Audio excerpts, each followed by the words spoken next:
બધાયને સાદર પ્રણામ. જય જીનેન્દ્ર. બધાય સાતામાં છો? ગુડ મોર્નિંગ કરીએ. બસ દેવું પસાય. ચાલો સરસ. આપણે દંડક પ્રકરણનો સ્વાધ્યાય કરીશું. દંડક પ્રકરણ આપણે દંડક પ્રકરણના રચયિતા શ્રી ગિરસાર મુનિજીને પણ આપણે વંદના કરીએ અને જેના 5 નામો આપ્યા છે. દંડક પ્રકરણ, વિચાર સ્તવ, વિચાર સત્રિંશિકા, વિજ્ઞપ્તિ સત્રિંશિકા અને લઘુ સંગ્રહ. વળી 5 વસ્તુઓ પણ કીધી. મંગલાચરણ, વિષય, સંબંધ, પ્રયોજન અને અધિકારી. બરાબર ને? દંડક પ્રકરણ રચવાનું પ્રયોજન શું હતું? દંડક પ્રકરણ રચના પાછળનું પ્રયોજન, રીઝન શું?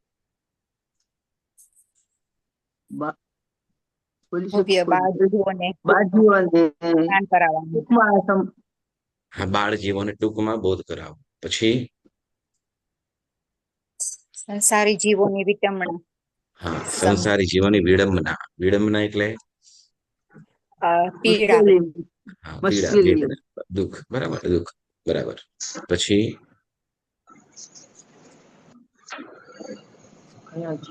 વિડંબના સમજાવી મોક્ષ માર્ગ અને મોક્ષના માર્ગભૂત અરિહંતનું શરણ લેવું. બરાબર ને? અધિકારી કોણ કીધા? ભવ્ય જીવો. શા માટે? ભવ્ય જીવન જ મોક્ષની અભિલાષા હોય. કેમ કે આ ગ્રંથ રચવા પાછળનું સ્વ અને પર, બરાબર, સ્વ અને પર બંનેનું કારણ શું છે? તો કે મોક્ષ, જે માત્ર ભવ્ય જીવમાં જ મળી શકે છે. અભવ્ય જીવને ક્યારે પણ મોક્ષ થવાનો નથી. એટલે ખાસ ભવ્ય જીવો કીધા. બરાબર ને? યસ. ચાલો, આપણે દંડક પ્રકરણમાં 24 દ્વારો કીધા છે. બરાબર ને? 24 દંડકમાં 24 દ્વાર કહેશે. તો પહેલા આપણે 24 દંડક બોલી જાજો. એક જણ બોલજો. ઓકે, એક જણ બોલજો. ઓકે, જે બાકી હોય એ બોલજો. ઓકે, પેલા દિનુબેન તમે શરૂઆત કરો. એક ગમે તે. શરીર. ના, દંડક પહેલા 24 દંડક માંથી. હા, 24 દંડક નરક ગતિના કેટલા? નરક ગતિના કેટલા? એક દંડક. 7 નરકનો એક દંડક. રેખાબેન બોલો આગળ. હા, એક મિનિટ બોલ. હા, 7 નરકનો એક દંડક. પછી 7 નરકનો એક. પછી 10 ભવનપતિ.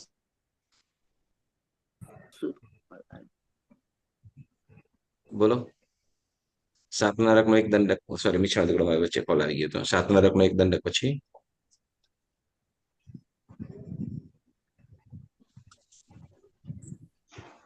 અહીંયા બોલો. હેલો. બોલો. હેલો. બોલો.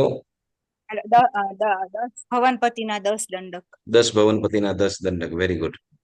પ્રકાશ અંજુબેન આગળ. કેટલા થયા? 11 દંડક. 5 સ્થાવરના 5 દંડક. 16 થયા. ચાલો, વેરી ગુડ, સરસ. રક્ષાબેન બોલો. 16 યંત્રોના 16 દંડક. 16 યંત્રોના 16 દંડક. તો અરે ભગવાન, 32 દંડક થઈ ગયા.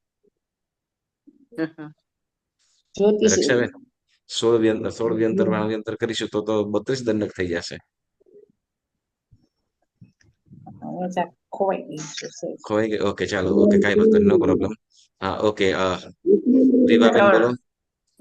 3 સેના? 3 વિકલેન્દ્રિયના 3. કેટલા થયા? 16 ને 3 19. પછી ગર્ભજ મનુષ્યનો ગર્ભજ મનુષ્યનો 1 20 થયા. ચાલો, પછી ગર્ભજ તિર્યંશનો 1. બરાબર. રંજનબેન બોલો. ગર્ભજ મનુષ્યનો 1. આવી ગયો. વ્યંતરોનો એક. એક, હા બરાબર. 21. 5 જ્યોતિષનો.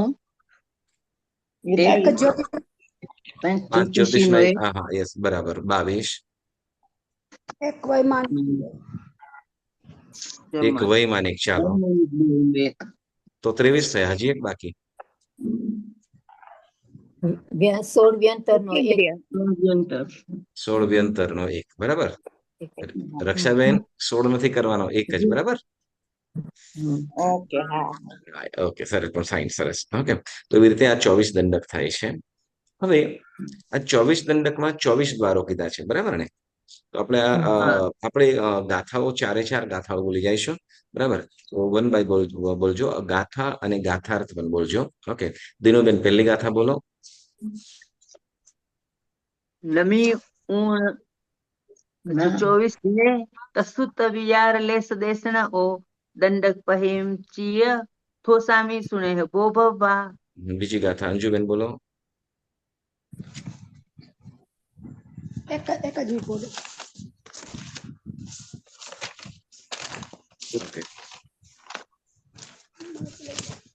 નેરૈયા અસુરાઈ બે ઇન્દિયા દો ચેવ અભય તીરી મનુષા અંતર જોઈ સિય વે માણી. સરસ, વેરી ગુડ. રંજનબેન ત્રીજી ગાથા બોલો. સંખિતયરી ઉઈમા શરીર મોગાહણય સંગયણા સન્ના સંઠાણ કસાય લેસિંદિય દુ સમુદ્ગાયા. સરસ. રેખાબેન ચોથી ગાથા. દીઠું દંસણ નાણે ફરીથી જોગું ફરીથી બોલો. ફરીથી. દીઠી દંસણ નાણે જોગું ઓગ વવયા ચવણ વવાય ને વવાય. ઓકે, વવાય ચવણ થી પજ્જતી કિમાહારે સન્ની ગઈ આગઈ વે એ. Very good. સરસ, બહુ સરસ. ઓકે, હવે આ ત્રીજી અને ચોથી ગાથાની અંદર આપણને 24 દ્વારો કીધા છે, બરાબર ને? 24 દ્વારો. તો શબ્દાર્થ ખોલો. ગાથાનું પદ અને શબ્દાર્થ બોલશો એટલે 24 દ્વાર આવી જશે. આ તમારે ત્રીજી અને ચોથી ગાથા બધા કમ્પલસરી કરી લેવાની છે. ઓકે, આમ તો ગાથા છે ને કરો તો તમને આખું જો સાવ આખું દંડક તમને કંઠસ્થ કરી લેવું હોય બધી વસ્તુઓ, તો આ જે ગાથાઓ છે ને, ગાથાઓ જો કરીએ તો એ જે તત્વ છે બધા, એ બધા આપણને તરત ખ્યાલમાં આવી જાય. એટલે કદાચ બુક ન હોય તો તે વખતે પણ તમે એટલા મનથી પણ તમે ચિંતન કરી શકતા હો. ઓકે, કેમ કે આપણે અર્થ સરસ રીતે તમે શીખી રહ્યા છીએ, તો ચોક્કસ તમે ગાથાઓ કરજો. અઠવાડિયામાં ખાલી એક ગાથા કરવાની હોય. ઓકે, ચોક્કસ કરજો. ઓકે, શબ્દાર્થ સાથે બોલો. રંજનબેન. હા, સંખિત તૈયારી એમાં રંજનબેન બોલો. બીજી ગાથા. હા, ત્રીજી ગાથા. ગાથાના અંદર કરવાની. અંકિતયરી ઉઈમા શરીર મોગાહણાય સંગય. શબ્દાર્થ બોલવાનો છે. શબ્દાર્થ. સોરી. સંખિતયરી એટલે અતિ સંક્ષિપ્ત. ઉ એટલે વળી, ઈમા એટલે આ, શરીરમ એટલે શરીર, ઉગાહણા એટલે અવગાહના, સંગયણા એટલે સંગયણ, સન્ના એટલે સંજ્ઞા, સંઠાણ એટલે સંસ્થાન, કસાય એટલે કષાય, લેસ એટલે એશિયા, ઇન્દ્રિય એટલે ઇન્દ્રિય, સમુદ્ગાયા એટલે સમુદ્ઘાત, વિઠ્ઠી એટલે દ્રષ્ટિ. ચોથી બોલું. હા, ચોથી કોણ બોલે છે? શબ્દાર્થ છે. ઓકે, સંઘની ગતિ, આગતિ અને આવી ગયા ને 24 વાર.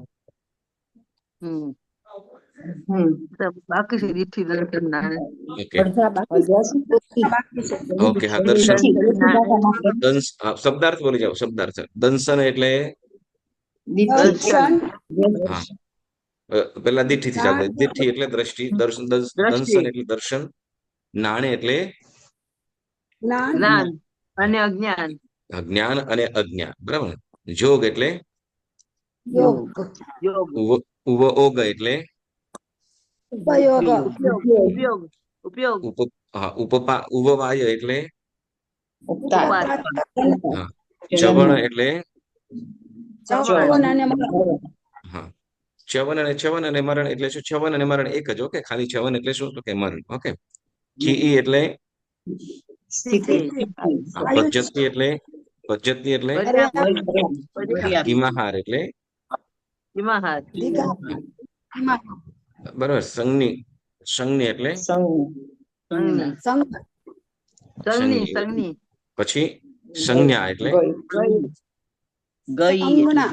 ગઈ એટલે સંજ્ઞી એટલે સંજ્ઞા. ગઈ એટલે ગતિ ગતિ. આ ગઈ એટલે આગળ વે એટલે વેદ. બરાબર. આ 24 પ્રકારે આમ 24 દ્વાર થાય છે. બરાબર. હવે એક એક દંડકમાં 24 દ્વારો ઘટાવશે. બરાબર. એક એક દંડકમાં 24 દ્વાર ઘટાવશે. બરાબર ને? તો આપણે પહેલું દ્વાર કયું કીધું છે? શરીર દ્વાર. બરાબર ને? શરીર. ઓકે, આપણે આ 24 દંડકો છે. બરાબર ને? 24 દંડકો. તો એને લગભગ આપણે બધા આવી જાય તો આપણને એમ થાય કે 198 ભેદો કરતા એમાં તિર્યન જૃંબક દેવ, વળી કિલ્બિષિક દેવ, નવલોકાંતિક, નવગ્રૈવેક, અનુત્તરવાસી, તિર્યન જૃંબક, પરમાધામી, આ દેવોને કેમ નથી લીધા? આ દેવોને કેમ ગણ્યા નથી? એ લોકોનો દંડ કેમ નથી કીધી? લોકોને ઓલા પાંચમા ભવનપતિમાં આવી ગયા છે બધા વાણવંતર ને વંતર દેવ. હવે વ્યંતર તો અલગ છે જ તે. પરમાધામી પરમાધામી અને ને જે વૈમાનિક છે અશુદ્ધિકાયમાં જાણવા નિર્વાણિકમાં આવ્યા છે કિલ્બિષ અને નવલોકાંતિક દેવ. ગ્રૈવેક ગ્રેવેકમાં એના કરતા વૈમાનિક આવી જાય ને વૈમાનિકમાં જ આવી જાય છે. ચાલો. ઓકે, પછી આગળ તિર્યન જૃંબક, વળી ચુંબક આવે છે અસુર કુમારમાં. એ વ્યંતરનિકાયમાં આવી જશે. શેમાં? વ્યંતરનિકામાં. ચાલો, ફરીથી ને તમને જણાવું છું. યાદ રાખવાનું અને નોટ પણ કરી લેવાની. આપણે વિડીયો પણ હોય છે તો વિડીયો તમે સાંભળીને લખી લેવાનું. ઓકે, જુઓ, પરમાધામી દેવો છે એ વ્યંતરમાં. પરમાધામી દેવો છે ભવનપતિમાં આવી જાય. શેમાં? ભવનપતિ. પરમાધામી દેવો ભવનપતિઓમાં આવી જાય છે. તિર્યન જૃંબક દેવો છે એ વ્યંતર અને વાણવ્યંતરમાં આવી જાય છે. બરાબર. પછી જ્યોતિષ્ક દેવના અલગ દંડક છે જ. હવે વૈમાનિકનો જે દંડક છે એમાં 3 કિલ્બિષિક, 9 લોકાંતિક, 9 ગ્રૈવેક, 5 અનુત્તરવાસી. આ બધા દેવો આ વૈમાનિક દેવોમાં ગણાય છે. બરાબર. હા, ચાલો. તો હવે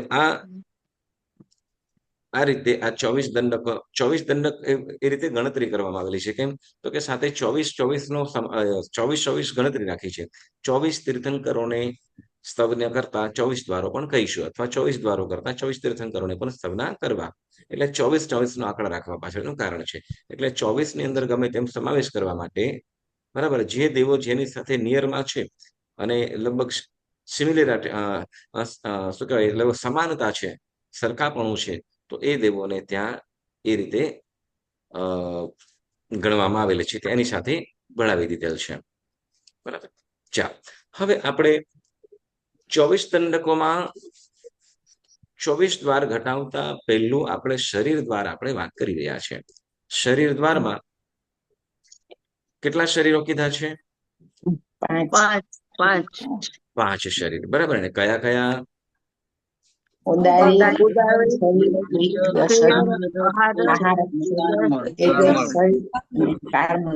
ઓકે, સરસ, વેરી ગુડ. ઓકે, રેખાબેન બોલો, કયા કયા કયા કયા 5 શરીર છે? ઔદારિક, વૈક્રિય, આહારક, તેજસ અને કાર્મલ. હા, મીનાબેન કેટલા શરીર છે? કયા કયા છે શરીર? 5 શરીર છે. કયા કયા? અ, ઔદારિક, ઔદારિક, વૈક્રિય, વૈક્રિય, આહારક, તેજસ ને કાર્મલ. 5 હા, ઔદારિક, વૈક્રિય, આહારક, તેજસ અને કાર્મલ. તેજસ ને બરાબર. કાર્મલ. હા, તો આ 5 પ્રકારના શરીર છે. બરાબર. ઓકે, સ્ક્રીન પર બધાને આવે છે, દેખાય છે? હા, દેખાય છે. સ્ક્રીન પર આવે છે ને? ઓકે, સોરી, પાછો ગોટાળો ચડી ગયો.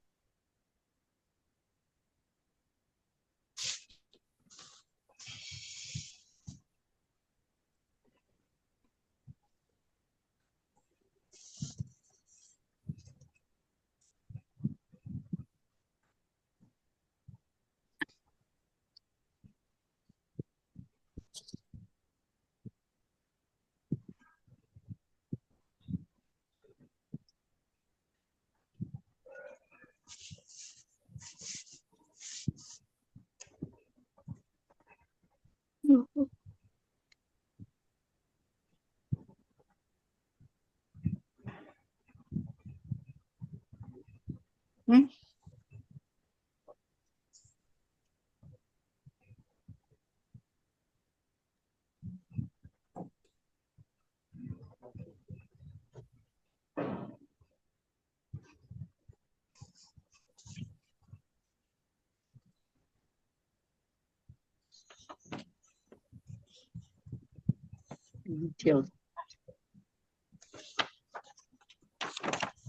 નથી આપે.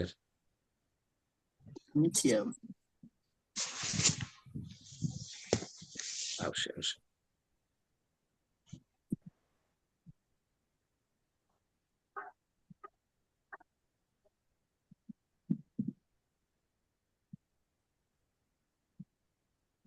આવ્યું? નથી આવ્યું. નથી આવ્યું.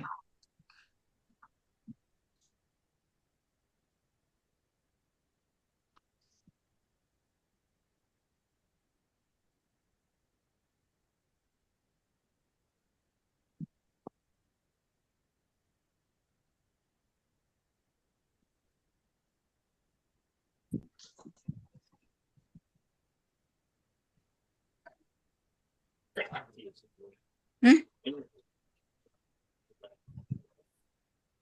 આવશે આવશે અત્યારે. વાઈફાઈ.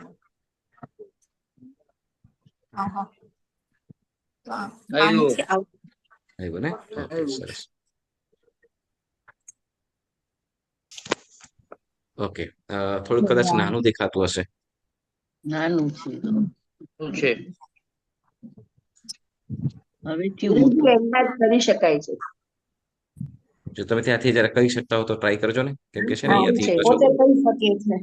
ઓકે, તો સ્ક્રીન બીજું. ઓકે, થાય છે, ઝૂમ થાય છે. થાય છે ને, ઝૂમ કરજો. કેમ કે છે ને શું થશે કે પાછું કંઈક બીજું કરવા જાય પાછું આડું થઈ જશે. તો ઓકે, ચાલો આપણે સરસ એ કર્યું છે 5 પ્રકારના શરીરો. બરાબર ને? તો 5 પ્રકારના શરીરોમાં આપણે ઔદારિક, વૈક્રિય, આહારક, તેજસ, કાર્મણ, એમાં ઔદારિક શરીરની અને વૈક્રિય શરીરની વાતો કીધી. બરાબર ને? તો ઔદારિક શરીર, બરાબર, ઔદારિક શરીર માટે આપણે કેટલા ગુણ કીધા? 5 વસ્તુઓ ખાસ વિધિ કીધી. બરાબર ને? 5 વસ્તુ, 5 વાતો કીધી હતી. બરાબર ને? પેલું શરીરની વ્યાખ્યા શું કીધી? તો કે શરીયતે યત શરીરમ, એટલે બરાબર ને? શરીર એટલે શરીરનો અર્થ શું થાય? તો કે નાશવંત. બરાબર ને? શરીરનો અર્થ શું, મિનિંગ શું કે છે? નાશવંત. બરાબર ને? સર, શિર્યત, શિર્યતે, શિર્યત એટલે સડી જાય છે, નાશ થઈ જાય છે, એને શું કીધું છે? શરીર. બરાબર? જે શરીર જેનો નાશ થાય છે તે શરીર. આત્મા હંમેશા કેવો હોય છે? આત્મા અમર, એટલે આત્મા ક્યારે પણ નાશ થતો નથી. બરાબર ને? તો શરીર હંમેશા શક્તિ, એટલે શરીયતે એટલે શરીરનો અર્થ થાય છે નાશવંત. તો એમાં પહેલું શરીર ઔદારિકની વાત કીધી. તો ઔદારિક શરીરની 5 વાતો કીધી હતી. બરાબર ને? કઈ કઈ 5 વસ્તુઓ છે?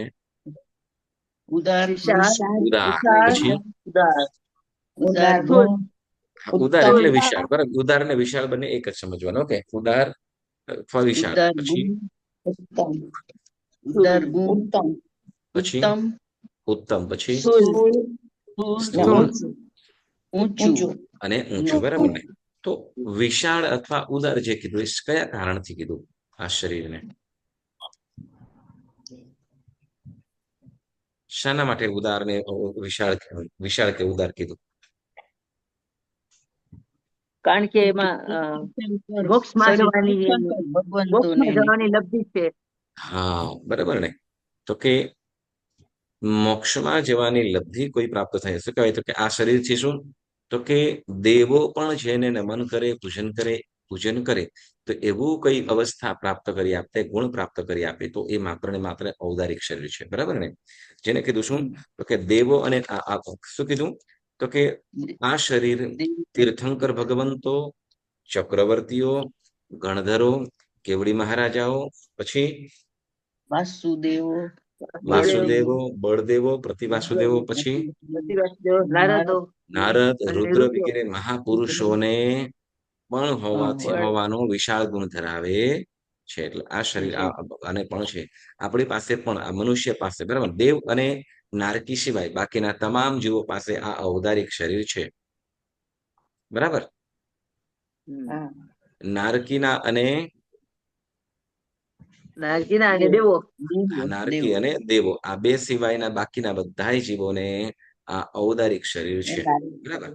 એટલે ઉદાર કેમ કહેવામાં આવ્યું એ આપણે વાત કીધી. પછી કીધું શું કે ઉત્તમ. ઉત્તમ કેમ કહેવામાં આવે છે બીજા શરીરો કરતા?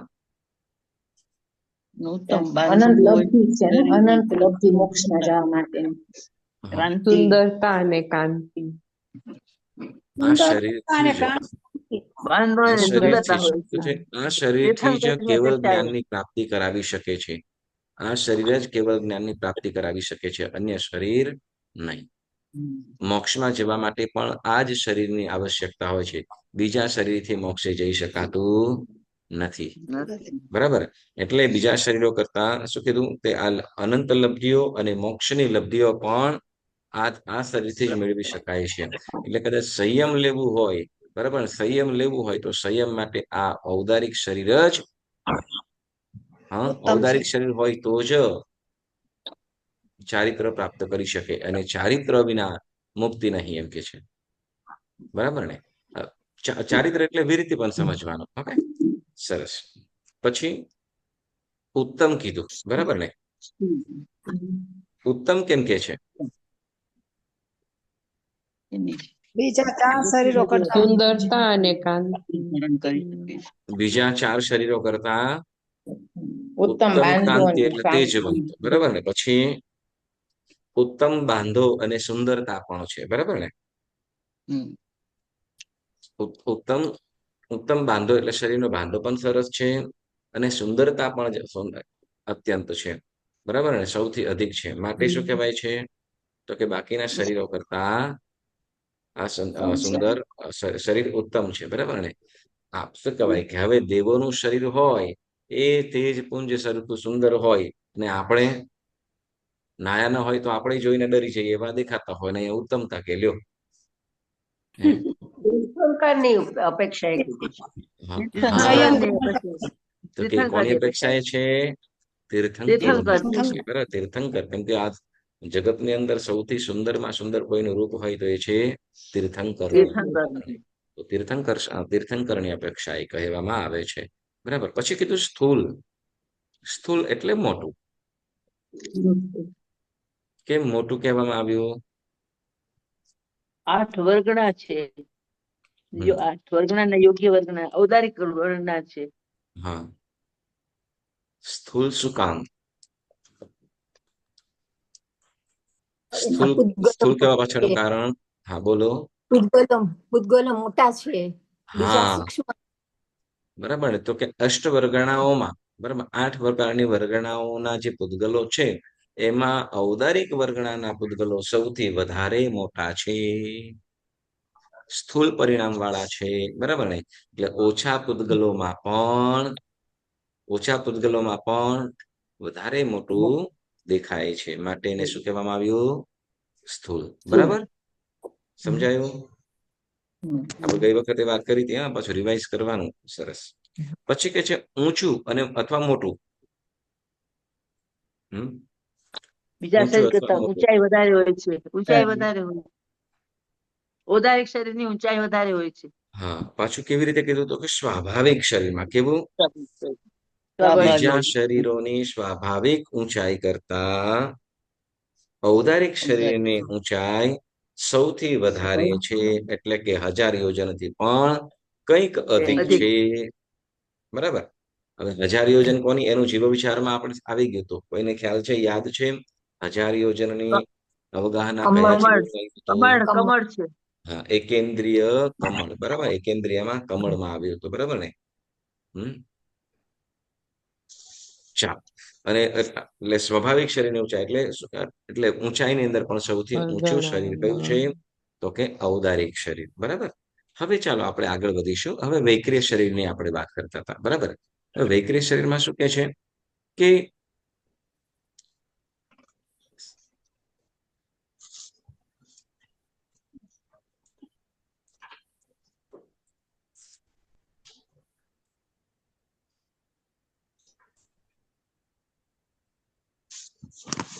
ઓકે, ઔદારિક શરીરની વાત કરીશું. હવે ઔદારિક શરીરની અંદર શું કે છે કે બીજું વૈક્રિય શરીર. બરાબર ને? હવે વૈક્રિય શરીર એટલે તો કે અદ્ભુત ક્રિયાઓ વાળું એમ કીધું. શું કીધું?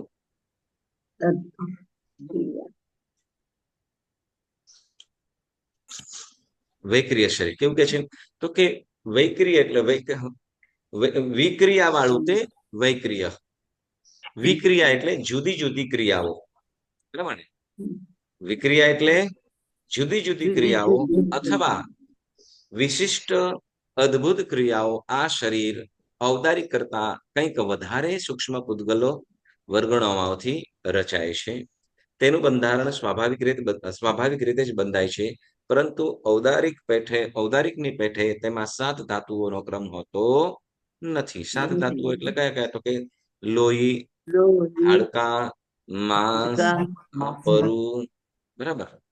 તો જે આ ધાતુઓ છે, તો એ ધાતુઓ એ શરીરની અંદર હોતા નથી. વળી પાછું કીધું વિક્રિયા. વિક્રિયા એટલે જુદી જુદી ક્રિયાઓ. બરાબર ને? જો જુદી જુદી ક્રિયાઓની અંદર આપણને વાત કીધી. જુઓ શું કે છે કે જુદી જુદી ક્રિયાઓમાં તો કે નાનું નાનું થઈ મોટું થાય. નાનું પણ થઈ જાય એકદમ, અને મોટું પણ થઈ શકે. બરાબર ને? વળી એકદમ મોટું થઈ જાય ને વળી પાછું નાનું થઈ જાય. એકદમ મોટું થઈ નાનું પણ થાય. વળી પાછું એક જ શરીરમાં શું એક અનેક. બરાબર ને? એક પણ થઈ જાય અને એમાં પાછું એવા જ શરીરો અનેક પણ બનાવી શકે. એક શરીર બીજા અનેક શરીરો પણ બનાવી શકે. તો એવી લબ્ધિ હોય છે. પછી શું કીધું? તો કે ભૂચર. શું કીધું? ભૂચર એટલે તો કે જમીન ઉપર જેમ ઓલા શું કહેવાય એટલે જમીન ઉપર ચાલતા પશુ પક્ષીઓ પણ બની શકે, મનુષ્ય વગેરે પણ. વળી ખેચર પણ કીધું. ખેચર એટલે ખેચર એટલે તો કે આકાશમાં ઉડનારા પશુ પક્ષીઓ વગેરે આકાશમાં પણ બની ઉડતા. શકે. આકાશમાં બરાબર. ઉડતા આકાશમાં ઉડતા પક્ષી. પશુ પક્ષીઓ વગેરે પણ બની શકે, અથવા એ શરીર પણ એની પાસે લબ્ધ હોય એટલે ઉડીને પણ જઈ શકે. આ એક વૈક્રિય શરીર છે. શું છે?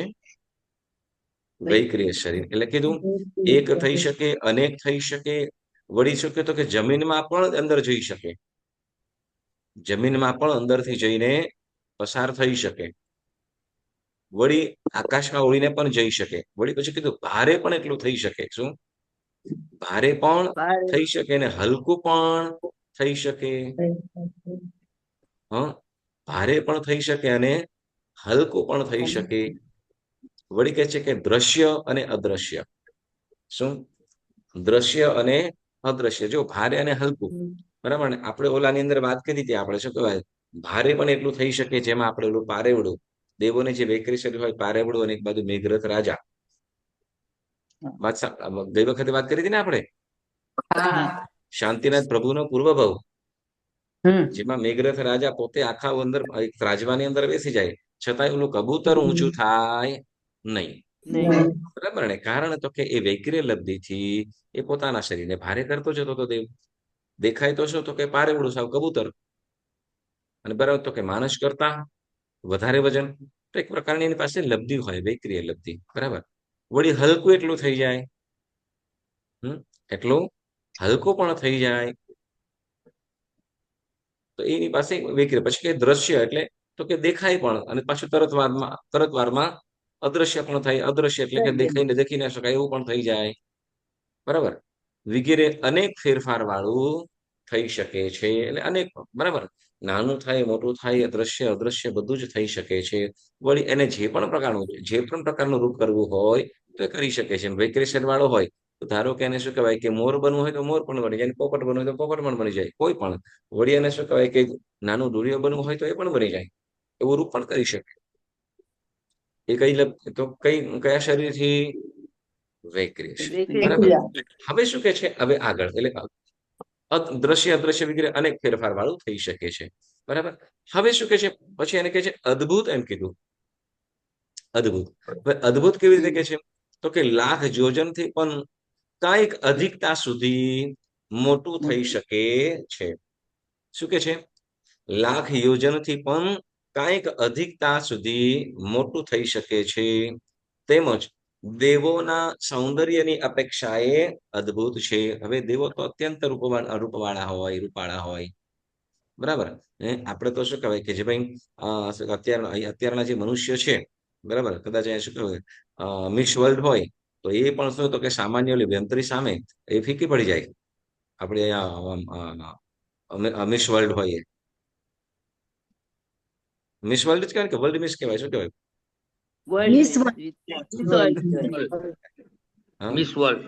હા, મિસ વર્લ્ડ. તો એ પણ શું કહેવાય, તો એવી રીતે શું કદાચ શું કહેવાય કે કઈક કોઈ વર્લ્ડ નો કઈક સુંદર પુરુષ હોય અત્યારના સમયે, તો એ પણ સામાન્ય ભૂત હોય ને, તો એના રૂપની પાછળ એ પણ સાવ એકદમ ફીકો પડી જાય, બરાબર. એટલે એનું સહજ રીતે એનું રૂપ એ હોય. પણ એ લોકોના રૂપ કરતા ચડિયા તો કોણ રૂપ છે, તો કે ઔદારિક શરીર વાળા, તો કે તીર્થંકર ભગવંતોની અપેક્ષાએ ઔદારિક શરીર છોડી જાય છે, બરાબર. ઓકે, ચાલો, સરસ. એટલે સૌંદર્યની અપેક્ષાએ પણ દેવો કેવા છે? અદ્ભુત છે, બરાબર. હવે શું કે છે, હવે આ શરીરની વિશેષતા એક છે, બરાબર ને. ઔદારિક શરીર કોને કીધું? તો કે મનુષ્ય અને તિર્યંચોને, દેવો અને નારકોને તો વૈક્રિય શરીર હોય, બરાબર.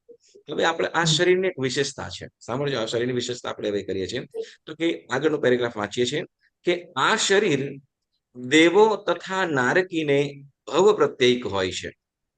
શું કે છે? ભવ પ્રત્યે. ભવ પ્રત્યેક. ભવ પ્રત્યેક એટલે શું? હવે સાંભળજો. ભવ, જે નવા છે પુણ્યશાળીઓ ખાસ, ભવ પ્રત્યેક એટલે તો કે જે જન્મથી જ મળ્યું હોય, બરાબર. જે વસ્તુ જન્મથી જ મળી હોય એને શું કહેવાય છે? ભવ પ્રત્યેક, બરાબર. જેમ કે આપણને આ શરીર મળ્યું છે, જન્મથી જ આ શરીર મળ્યું છે કે પછી આપણે મળ્યું? ઉત્પન્ન થયા ત્યારે, બરાબર ને. ઉત્પન્ન થતાની સાથે આપણને આ શરીર મળ્યું, પછી પર્યાપ્ત વગેરે. તો એવી રીતે આ શરીર નારકી અને દેવોને, કોને? દેવો અને નારકીને ભવ પ્રત્યેક હોય છે, એટલે કે જન્મથી જ હોય છે, બરાબર. એટલે એ લોકો જન્મ દેવના ભવની અંદર ગયા એટલે એની પાસે આ શક્તિઓ આવી ગઈ કે નાનું પણ થઈ જાય, મોટું પણ થઈ જાય, દ્રશ્ય અદ્રશ્ય, ભારે હલકો ખેંચર વગેરે બધું જ થઈ શકે. એટલે કદાચ શું કહેવાય કે કોઈ દેવ હોય, આવતો હોય, તો એને દિવાલની અંદરથી પાસ થવું હોય તો પાસ થઈ શકે, હોલની અંદરથી પાસ થવું હોય તો થઈ જાય, કે એના પૂતગલ એકદમ સાવ નાના હોય. એવું પ્રકારનું જે શરીર છે એને ભવથી જ, એને જન્મથી જ એ ટાઈપનું શરીર છે, એની જે શક્તિ છે, બરાબર, એ જવાબ કરવાની. તો આ વૈક્રિય શરીર, તો વૈક્રિય શરીરની પાસે જન્મથી જ છે, બરાબર. અને હવે શું કે છે? અને લબ્ધિવાળા પંચેન્દ્રિય તિર્યંચ અને મનુષ્યો અને બાદર પર્યાપ્ત વાયુકાયને લબ્ધિ પ્રત્યેક હોય છે. ફરીથી, દેવો અને નારકીઓને આ શરીર કેવું હોય છે? ભવ પ્રત્યેક એટલે જન્મથી જ, બરાબર. ભવ પ્રત્યેક એટલે જે જન્મથી મળે છે તેને શું કહેવાશે? ભવ પ્રત્યેક, બરાબર. અને પછી એટલે આ શરીર બે પ્રકારે કે છે, લબ્ધિ પ્રત્યેક અને ભવ પ્રત્યેક, બરાબર. હવે લબ્ધિ અને હવે એમાં જે પંચેન્દ્રિય તિર્યંચ, બરાબર, પંચેન્દ્રિય તિર્યંચ મનુષ્યો, પંચેન્દ્રિય તિર્યંચ અને મનુષ્યોને તથા બાદર પર્યાપ્ત વાવુકાય. કયું કીધું? બાદર. બાદર પર્યાપ્ત વાયુકાય, બરાબર. તો આને લબ્ધિ પ્રત્યયક હોય છે. એટલે કે લબ્ધિ પ્રત્યયક એટલે તો કે જન્મ પછી એ લોકોને કંઈક એવા ગુણ હોય, બરાબર, કંઈક કારણ હોય તો જેથી કરી એ લોકોને આ શરીર પર્યાપ્ત આ શરીર એને મળે છે. હવે બાદર પર્યાપ્ત વાયુકાયને લબ્ધિ પ્રત્યયક હોય છે, બરાબર. હવે કે છે લબ્ધિ પ્રત્યયક બે પ્રકારનો છે. જો ઔદારિક વૈક્રિય શરીર છે બે પ્રકારે, બરાબર. વૈક્રિય શરીર બે પ્રકારે. પહેલું કીધું ભવ પ્રત્યય. કયું? ભવ પ્રત્યય. ભવ પ્રત્યય કોને કોને હોય છે? નારક અને દેવોને. હા, દેવો અને નારકી અને નારકી, બરાબર. દેવ ને નારક. દેવ અને નારકીને ભવ પ્રત્યય એટલે જન્મથી જ હોય, બરાબર. પછી પંચેન્દ્રિય તિર્યંચ અને મનુષ્ય, બરાબર. પંચેન્દ્રિય મનુષ્ય પંચેન્દ્રિય જ હોય, બરાબર ને. એટલે અહીંયા બીજું નથી કહી શકતો. એટલે પંચેન્દ્રિય તિર્યંચ અને મનુષ્ય અને બાદર પર્યાપ્ત વાયુકાય, બરાબર ને. કયું? બાદર પર્યાપ્ત વાયુકાયને લબ્ધિ પ્રત્યેક શરીર હોય છે. એટલે બે રીતે આપણને કીધું, બરાબર. શરીર વૈક્રિય શરીર બે રીતે પ્રાપ્ત થાય છે જીવને. એક ભવ પ્રત્યેક અને બીજું લબ્ધિ પ્રત્યેક, બરાબર. પેલી બે વસ્તુ યાદ રાખો. બે રીતે જીવને શરીર પ્રાપ્ત થાય છે. એક પેલું ભવ પ્રત્યેક, બીજું લબ્ધિ પ્રત્યેક, બરાબર. હવે શું કે છે તો કે લબ્ધિ પ્રત્યેક બે પ્રકારનું છે. હવે લબ્ધિ પ્રત્યેક જે શરીર છે, લબ્ધિ પ્રત્યેક શરીર છે એ બે પ્રકારનું છે, બરાબર. કેવી રીતે? તો કે તપશ્ચર્યા આદિક થી કોઈ તપશ્ચર્યા કરતા હોય, સાધના કરતા હોય, વિશેષ તપ કર્યા હોય, મુનિ ભગવંતોની સેવા કરી હોય, સંઘનું સંચાલન કરતા હોય, પરમાત્માની ભક્તિ કરતા હોય, આવા અનેક કઈ જે સાધનાઓ છે, સાધનાઓ કરી હોય એટલે તપશ્ચર્યા આદિક છે. એટલે તપ તો ખરું, બરાબર ને. તપ છે, સેવા છે, વ્યાવચ છે, સ્વાધ્યાય છે, આદિ વિશિષ્ટ પ્રકારની જે સાધના કરતા હોય, બરાબર ને. એટલે તપશ્ચર્યા આદિક થી મુનિઓને હોય તેને ગુણ પ્રત્યય કહેવાય. જેમ સાધુ ભગવંતો હોય, બરાબર ને. સાધુ ભગવંતો તો એ લોકોને કેટલાક સાધુ ભગવંતો વૈક્રિય લબ્ધિ વાળા હોય, કેટલાક સાધુ ભગવંતો વૈક્રિય લબ્ધિ વાળા હોય. અત્યારના સમયની અંદર હોય કે ન હોય એને આપણે કહી શકીએ. અત્યારના સમય પાસે કરીને ન હોય, બરાબર. પણ ન જ હોય એમ પણ કહી શકીએ નહીં, બરાબર. તો વૈક્રિય લબ્ધિ જે ગુણથી તપ ત્યાગ સાધના આદિ કરે, બરાબર ને. તો એ તપ છે એ પણ એક પ્રકારનો ગુણ છે. વ્યાવચ કરે એ પણ એક પ્રકારનો ગુણ છે. એટલે જે સારું છે એ કરતા આવી લબ્ધિ ઉત્પન્ન થાય છે, બરાબર. આ વૈક્રિય લબ્ધિ ઉત્પન્ન થાય એને શું કહેવાય છે? ગુણ પ્રત્યય. શું કહેવાશે? ગુણ પ્રત્યય, બરાબર. કેમ કે જે સાધુ ભગવંતો કે સંન્યાસી કે કોઈ પણ શ્રાવક વગેરે હોય તો એઓને પણ આ શરીર ઉત્પન્ન થઈ શકે છે. શ્રાવકોને પણ સાંભળજો, શ્રાવકોને પણ જો સરસ વ્યાવચ વગેરે કરતા હોય તો એને પણ આવા પ્રકારની લબ્ધિ ઉત્પન્ન થતી હોય, બરાબર. તો એને શું કહેવાશે? તો કે ગુણ પ્રત્યય. શું કહેવાશે? ગુણ પ્રત્યય, બરાબર. પછી ગુણ પ્રત્યય પછી કે છે શું કે છે? વાયુકાય, ચક્રવર્તી, વાસુદેવ વગેરેને ફરીથી વાયુકાય, ચક્રવર્તી, વાસુદેવ કે બળદેવ, કે નારદ કે આ વગેરે લોકો જે છે તો એઓને પણ શું, એ લોકોને તપશ્ચર્યા વિના જ, એટલે એ લોકોને તપશ્ચર્યા વગેરે કાંઈ પણ ન કરવા છતાં પણ કાર્ય પ્રસંગે એટલે તો કે સમય આવે એ લોકોને આ વૈક્રિય શરીર બનાવવાની શક્તિ, એ કાર્ય પ્રસંગે બનાવી શકવાની શક્તિ હોય તેને લબ્ધિ પ્રત્યય કહેવાય છે. ખ્યાલ આવ્યો? ફરીથી હા, વાયુકાયના જીવને પણ હોય. યસ, વાયુકાયના જીવને પણ હોય, બરાબર. પણ એ કેવી રીતે એ આગળનો એનો લાભ નુકસાન એ વગેરે આપણે આગળ જોઈશું, બરાબર. ફરીથી ગુણ પ્રત્યય કોને હોય છે? ગુણ પ્રત્યય શરીર એટલે શું? તપશ્ચર્યાદિક મુનિવરોને. હા, કોઈ જે મનુષ્ય અથવા તિર્યંચ, બરાબર. મનુષ્ય અથવા તિર્યંચ બંને પણ એ લોકો તપશ્ચર્યા વ્યાવચ્ચ સેવા આદિ કરતા, સેવા કોની કરે? બરાબર, માતા પિતા એમ નથી કે જે સાધક પુરુષો હોય, ઉત્તમ પ્રકારના જીવો હોય, એની એવો લોકો પોતાની રીતે સેવા વ્યાવચ્ચ કરે. એ લોકો પોતાની રીતે સેવા વ્યાવચ્ચ કરતા એ લોકોને પણ વૈક્રિય લબ્ધિ ઉત્પન્ન થાય છે. તો એને શું કહેવાશે? ગુણ પ્રત્યય. કેમ? તો કે એ લોકોના એવા આત્માના પરિણામ થયા કે સેવા વ્યાવચ્ચ કરે છે, એ ગુણ ધર્મને અનુલક્ષીને એ લબ્ધિ ઉત્પન્ન થાય છે. એ શક્તિ આત્મામાં આવે છે, જાગૃત થાય છે, આત્માની આત્મિક શક્તિ જાગૃત થાય છે. તો એને શું કહેવાશે? ગુણ પ્રત્યય શરીર. શું કહેવાશે? હા, બરાબર ને? જેમ કહેવાય, ઓકે, સિમ્પલ વસ્તુ કહીએ કે તપશ્ચર્યા કરીએ આપણે, બરાબર, મનુષ્ય શું કહેવાય, 9 દિવસ આંબીલની હોળી કરીએ, પહેલા 3 દિવસ તો માથું ચકરાય, ચા યાદ આવે, ક્યાંય મન લાગે નહીં, બરાબર ને? પણ 7-8 દિવસ થઈ જાય, બરાબર, 5-6 દિવસ થઈ ગયા પછી આપણને એકદમ શરીર પણ હળવું ફૂલ લાગે. મનની અંદર જે આપણે શું કહેવાય, જે આમ શું કહેવાય, મન આમ તેમ ઉછાળા મારતું હોય, તો એ પણ ઓછું બંધ થઈ જાય. લગભગ જે આપણે કાર્ય કરતા હોઈએ એમાં જ આપણને હંમેશા ધ્યાન પણ જોડાય છે. આવું બને કે ના બને? હા. ચોક્કસ બને. યસ. કેમ? તો કે આપણું મન પણ સ્થિર થાય. એ તપશ્ચર્યાનો પણ પ્રભાવ છે. તો જેમ મન છે સ્થિર થઈ જાય, શરીર પણ વળી શું કહેવાય, હળવું ફૂલ લાગવા લાગે. કારણ શું? તો કે એ તપશ્ચર્યાનો પણ અમુક પ્રભાવ કયો છે.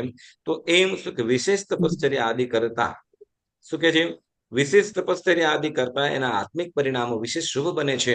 અને તે વખતે એ લોકોને આ વૈક્રિય શરીર ઉત્પન્ન થાય. તો આ એ ગુણના કારણે, બરાબર ને, તપશ્ચર્યા આદિ ગુણોના કારણે જે આ શરીર લબ્ધિ અથવા આ લબ્ધિ ઉત્પન્ન થાય છે, વૈક્રિય લબ્ધિ ઉત્પન્ન થાય, તો એને ગુણ પ્રત્યયિક વૈક્રિય શરીર કહેવાશે. બરાબર? લબ્ધિ પ્રત્યયિકમાં 2 પ્રકારના કીધા, ગુણ પ્રત્યયિક અને લબ્ધિ પ્રત્યયિક. બરાબર?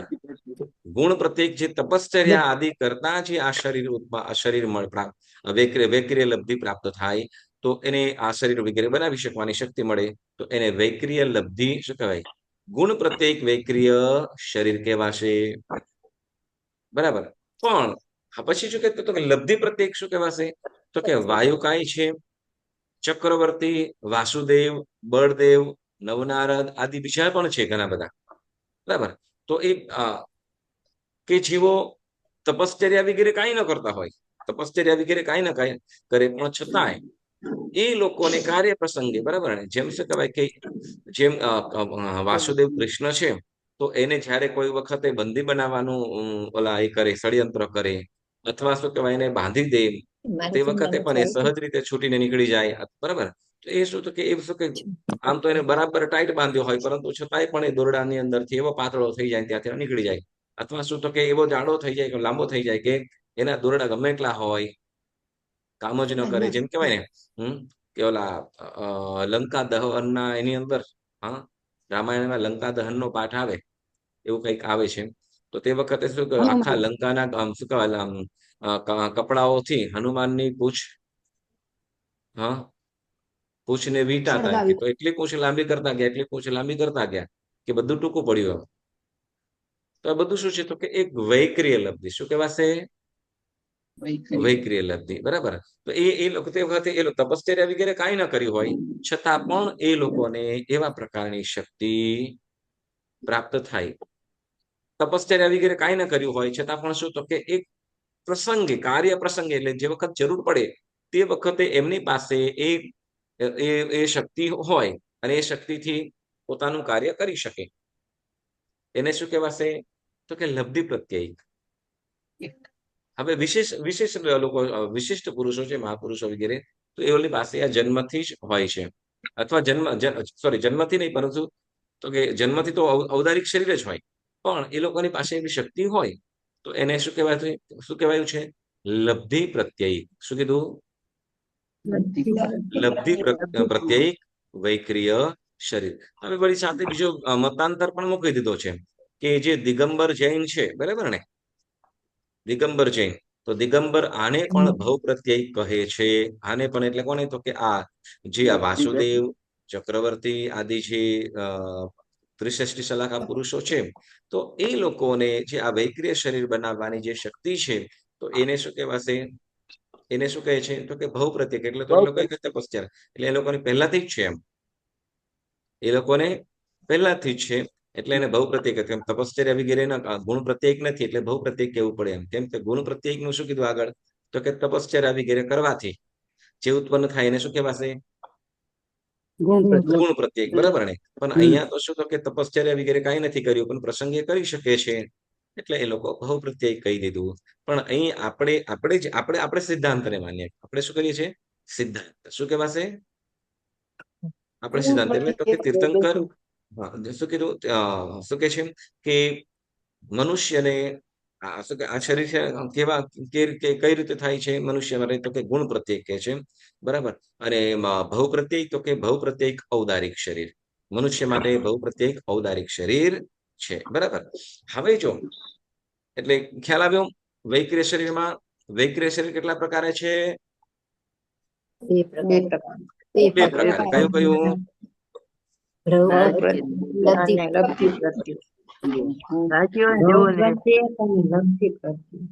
ભવ પ્રત્યેક અને લબ્ધિ પ્રત્યેક, બરાબર. ભવ પ્રત્યેક અને લબ્ધિ પ્રત્યેક. હવે ભવ પ્રત્યેક કોને કહેવાશે જન્મથી જ જેને હોય જે શરીર જે જીવોને આ શરીર જન્મથી જ હોય જેમ કે દેવો દેવો ને અને નારદીઓ, તો એ જીવોને જન્મથી જ હોય છે માટે એઓને ભવ પ્રત્યેક વૈક્રિય શરીર કહેવાય છે, બરાબર ને. અને ત્યાર પછી લબ્ધિ પ્રત્યેક, બરાબર ને. લબ્ધિ પ્રત્યેક કોને કીધું કોને હોય છે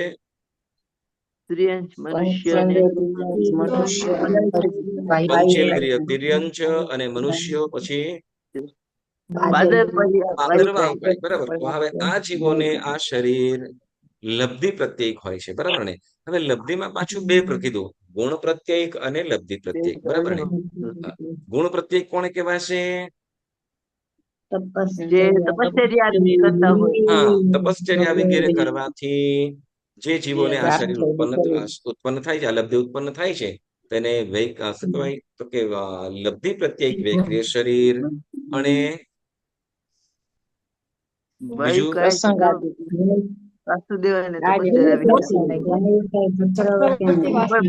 ચક્રવર્તી વાસુદેવ બળદેવ વગેરે જે છે જીવો છે એ લોકોને તપશ્ચર્યા વગર જ એટલે જ્યારે પણ પ્રસંગ હોય જ્યારે એને જરૂર પડે ત્યારે આ શરીર બનાવી શકે છે માટે એને શું કીધું છે લબ્ધિ પ્રત્યેક કહેવામાં આવી છે, બરાબર.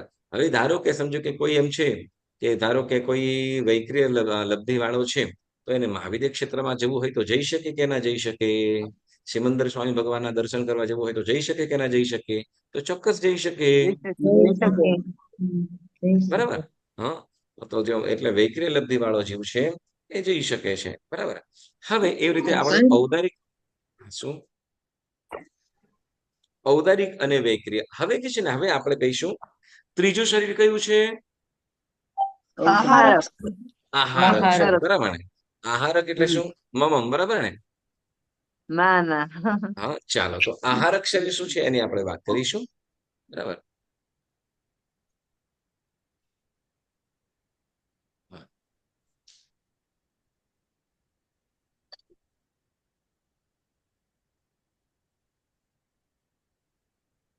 જો આહારક શરીર આમર્ષ ઔષધિ આમર્ષ ઔષધિ વગેરે લબ્ધિ વાળા 14 પૂર્વધર મુનિ મહારાજાઓ 14 પૂર્વધર મુનિ મહારાજાઓ ખાસ કરીને આહારક વર્ગણાના પૂતગલોનું આહરણ એટલે કે ગ્રહણ કરીને બનાવે છે માટે તેનું નામ આહારક શરીર કહેવાય છે.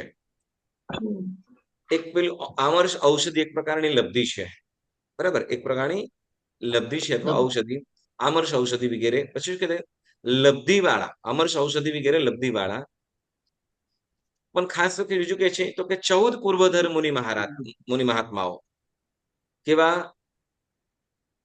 14 પૂર્વધર મુનિ મહાત્માઓ જ ખાસ કરીને આહારક વર્ગણાના પૂતગલોનું આહરણ એટલે ગ્રહણ કરવું, આહરણ એટલે શું ગ્રહણ કરવું, બરાબર. ગ્રહણ કરીને બનાવે છે માટે તેનું નામ આહારક શરીર કહેવાય છે. એટલે કે આહારક વર્ગના પૂતગલોનું ગ્રહણ કરીને આ શરીર બનાવે છે, માટે એને આહારક શરીર કહેવાય છે.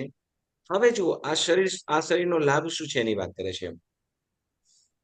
આ શરીરની રચના કરવાનું પ્રયોજન એ હોય છે કે તે પૂર્વધર પુરુષોને કોઈ પણ જાતનો સંશય પડે ત્યારે શરીર બનાવીને દૂર કે નજીક વિચરતા કેવળી ભગવંતો કે તીર્થંકર ભગવંતો પાસે મોકલવા તથા તીર્થંકર ભગવંતોની સમવસરણ આદિકની વૃદ્ધિ જોવા એક હાથ જેવડું મુઠ્ઠી વાળેલા એક હાથનું વૈક્રિય શરીર કરતા અતિશય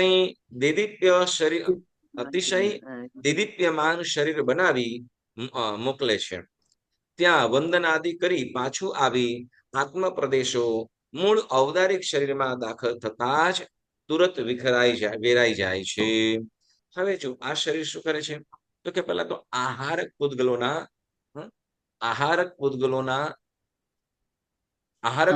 પૂતગલોને ગ્રહણ કરીને આ શરીર બનાવે છે, માટે આહારક. બરાબર. હવે આ શરીર ક્યારે બનાવે એની વાત કરે છે. પેલા કોણ બનાવે, તો કે 14 પૂર્વધર. કોણ? 14 પૂર્વધર હોય. 14 પૂર્વધર હોય અને એ 14 પૂર્વધર ની અંદર પણ પાછા જેની પાસે આમર્ષ ઔષધિ લબ્ધિ ઉત્પન્ન થયેલી હોય તો, બરાબર, આમર્ષ ઔષધિ લબ્ધિ વાળા અને પ્લસ કીધું અને 14 પૂર્વધર, તો એ લોકો આહારક શરીર બનાવી શકે. અને ક્યારે આહારક શરીર બનાવવા પાછળનું કારણ, તો કે આ શરીરની રચના કરવા પાછળનું પ્રયોજન શું કે છે, તો કે 14 પૂર્વધર પુરુષોને કોઈ પણ જાતનો સંશય પડે. સંશય એટલે જ્યારે પણ એ લોકો 14 પૂર્વધર હોય, એ 14 પૂર્વધર મુનિ મહાત્માઓ દરરોજ 14 પૂર્વનું રિવિઝન કરે. સાંભળજો, દરરોજ એવરીડે 14 પૂર્વ એ જ્ઞાનનું રિવિઝન કરતા હોય. ખ્યાલ આવે? આપણે તો પંચ પ્રતિગમન નથી થતું. બોલો, 14 પૂર્વધર. હવે એક પૂર્વ કેટલું મોટું હશે, તો આપણે કહેવાય ને એક હાથી. બરાબર ને? એક હાથી બરાબર સૂકી સહી લે અને એ હાથીથી જેટલું પણ લખાતું જાય, એ ઇંકથી જેટલું પણ લખાતું જાય અને જેટલા પણ ગ્રંથો લખાય એ એક પૂર્વ જેટલું થાય. અને એ હાથી પણ પાછો આપણો કેન્યાનો નહીં, ઐરાવત હાથી. ઐરાવત હાથી, ઐરાવત ક્ષેત્રના જે શું કહેવાય, એવા જે એક પ્રકાર વિશિષ્ટ કક્ષાના જે હાથી છે, એ હાથી પ્રમાણ. તો એ 14 પૂર્વનું દરરોજ સ્વાધ્યાય કરતા હોય, એટલે રિવિઝન કરતા હોય.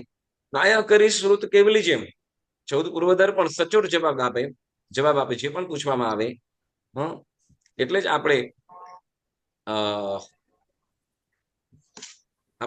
ભદ્રબાહુ સ્વામીજી, જેને શ્રુત કેવલી કહેવાતા, ખબર છે ને? 14 પૂર્વધર ભદ્રબાહુ સ્વામીજી, જે કલ્પસૂત્રના જે રચયિતા છે, એમને શ્રુત કેવલી કે જેમ કેવલ જ્ઞાની જેમ સચોટ જવાબ આપે, તેમ એ શ્રુત 14 પૂર્વધર હોય એ પણ સચોટ ફિક્સ મને જવાબ આપે. બરાબર.